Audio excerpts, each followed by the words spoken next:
부모를 사랑하고 공경하는 것은 모든 시대와 문화를 초월한 중요한 덕목입니다. 성경에서도 부모를 공경하라는 가르침은 여러 차례 강조됩니다. 오늘 우리는 성경 속 효자, 효녀들의 이야기를 통해 그들이 어떻게 부모를 섬기고 하나님의 축복을 받았는지 살펴보려 합니다. 그들의 헌신과 사랑을 통해 우리가 배울 수 있는 교훈이 무엇인지 알아봅시다. 첫 번째 이야기, 요셉입니다. 요셉은 젊은 시절 형들의 질투로 인해 노예로 팔려갔습니다. 그러나 그는 이집트에서 하나님의 은혜로 높은 지위에 오르게 되었고, 그 과정 속에서도 항상 아버지 야곱에 대한 사랑을 잊지 않았습니다. 요셉의 삶은 여러 고난으로 가득했지만 그는 아버지를 향한 사랑을 잊지 않았습니다.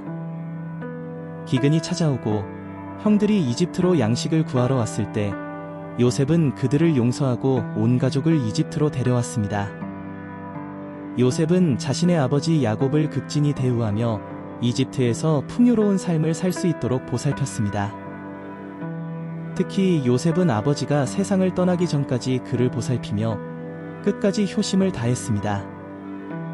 야곱이 죽었을 때 요셉은 그를 애도하며 눈물을 흘렸고 아버지의 유언을 따라 가나안 땅에 묻어들였습니다. 요셉은 자신의 권력과 부를 부모를 위해 사용했으며 하나님께서는 그의 효심을 기뻐하셨습니다. 요셉의 이야기는 역경 속에서도 부모를 사랑하고 섬기는 것이 얼마나 중요한지를 보여줍니다. 그는 권력과 부를 자랑하지 않고 부모를 섬기는 일에 헌신하며 하나님의 축복을 받았습니다. 두 번째 이야기, 룻입니다. 룻은 모압 여인으로 남편을 잃었지만 시어머니 나오미와의 관계를 끊지 않고 그녀를 따르며 헌신했습니다. 룻은 시어머니 나오미에게 말했습니다. 룻은 시어머니를 홀로 두지 않고 그녀와 함께 고향 베들레헴으로 돌아가기로 결심했습니다. 당시 모압에서 이방 여인으로 살아가는 것은 매우 어려운 일이었지만 룻은 시어머니를 섬기고 돌보기를 결심했습니다. 룻은 가난한 삶 속에서도 시어머니를 돌보기 위해 이삭을 줍는 고된 일을 하며 가족을 부양했습니다. 룻의 헌신은 하나님의 계획 속에서 중요한 역할을 했습니다. 결국 룻은 보아스와 결혼하게 되어 하나님의 큰 축복을 받았고 그 후손 중에서 다윗 왕이 태어나게 됩니다. 룻의 이야기는 단순한 가정 내의 효심을 넘어서 하나님의 구속 계획 속에서 중요한 역할을 하는 예시가 되었습니다.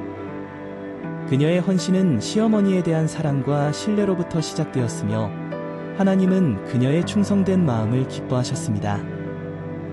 세 번째 이야기, 다윗입니다. 다윗은 젊은 시절 사울 왕의 질투로 인해 생명을 위협받는 도망자 생활을 했습니다. 그러나 다윗은 자신만의 생명을 지키는 것에 급급하지 않고 자신의 부모를 위험에서 보호하는 방법을 찾아냈습니다.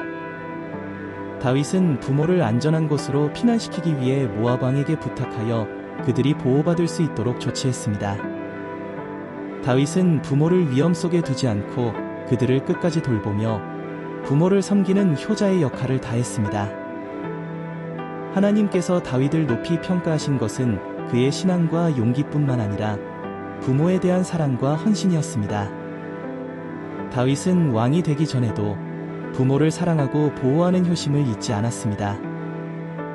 네 번째 이야기, 솔로몬입니다. 솔로몬은 다윗 왕과 밧세바의 아들로 태어나 왕의 아들로서 자라났습니다. 다윗은 자신이 많은 전쟁과 시련 속에서 이룩한 왕국을 이어받을 아들 솔로몬을 특별히 사랑했고 그에게 지혜롭고 공의로운 왕이 될 수 있도록 중요한 교훈을 전했습니다. 다윗은 솔로몬에게 부모로서의 사랑뿐만 아니라 한 나라의 지도자로서 가져야 할 덕목을 가르쳤습니다. 하나님을 경외하고 하나님의 말씀을 따르라. 그러면 하나님께서 내 왕국을 지키시고 축복하실 것이다 라고 다윗은 말하며 솔로몬이 영적으로도 통치자로서도 바르게 서길 원했습니다. 솔로몬은 왕위에 오른 후 아버지의 교훈을 마음속에 깊이 새기고 하나님의 인도를 구하기 위해 기도했습니다. 그는 하나님께 무엇을 구할지를 고민하며 부귀나 명예, 혹은 긴 생명을 구할 수도 있었지만 솔로몬은 무엇보다 지혜를 구하기로 결심했습니다. 이는 아버지 다윗의 가르침을 따르는 그의 효심이 바탕이 되었습니다. 어느 날 하나님께서 꿈속에서 솔로몬에게 나타나셔서 네가 무엇을 원하느냐? 라고 물으셨을 때 솔로몬은 지혜를 구했습니다. 솔로몬은 내가 이 큰 백성을 재판하기 위해 필요한 지혜를 주십시오라고 간청하며 하나님의 백성을 올바르게 다스리기를 원했습니다. 하나님께서는 솔로몬의 겸손한 요청에 크게 기뻐하셨습니다. 그래서 솔로몬에게 지혜뿐만 아니라 그가 구하지 않은 부와 명예까지 허락하셨습니다. 솔로몬은 아버지 다윗의 교훈을 마음에 새기고 하나님께 신실하게 섬김으로써 이스라엘 역사상 가장 지혜롭고 부유한 왕으로 성장하게 되었습니다. 다섯 번째 이야기, 사무엘입니다. 사무엘은 기도의 아들로 어머니 한나가 오랫동안 아이를 가지지 못해 하나님께 간절히 기도한 결과 태어난 아들입니다. 한나는 아들을 주시면 그를 하나님께 바치겠다고 서원했습니다. 하나님은 한나의 기도를 들어주셔서 사무엘을 허락하셨고 한나는 그 약속대로 어린 사무엘을 하나님의 성전에서 자라게 했습니다.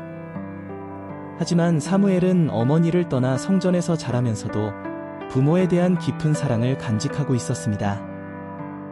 사무엘은 성전에서 제사장 엘리의 보살핌 아래 자라며 하나님을 섬겼지만 어머니 한나는 매년 그를 찾아와 그에게 직접 만든 옷을 가져다 주었습니다.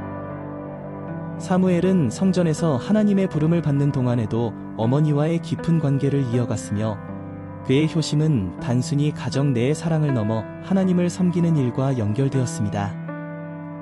사무엘은 어머니의 기도와 사랑을 잊지 않았고 성전에서 하나님의 부름을 받을 때에도 부모에 대한 존경과 사랑을 간직했습니다. 그는 단순히 하나님의 부름에 응답한 자녀일 뿐만 아니라 어머니의 헌신과 기도에 충실히 응답하는 효자의 모습을 보여주었습니다.